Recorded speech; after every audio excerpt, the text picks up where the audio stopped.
Asante Mheshimiwa Mwenyekiti.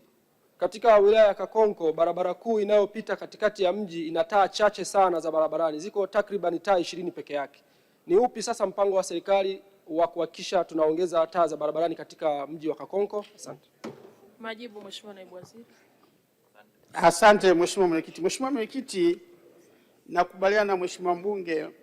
Mji wa Kakonko barabara ya lami ilijengwa kidogo siku za nyuma, na baada ya tu Kakonko tumejenga barabara ya kisasa sana Kakonko kwenda Kasulu Manyovu, ambayo karibu vijiji vyote vinataa. Kwa hiyo na hakika watu wa Kakonko mjini watakuwa wanashangaa, lakini mhakikishie Mheshimiwa Mbunge, mji wa Kakonko umepangiwa kupewa taa nyingi katika budget inayokuja, kwa sababu kwanza ni makao makuu ya wilaya. Kwa hiyo haitakuwa busara wilayani kuwe giza afu vijijini kuwe na taa. Kwa hiyo niwahakikishie Mheshimiwa Mbunge na wananchi wa Kakonko tunakwenda kuongeza taa. Maana najua kuna taa takriban zisizozidi hata 20. Kwa hiyo tunakwenda kuongeza taa pale. Asante Mheshimiwa Mwenyekiti.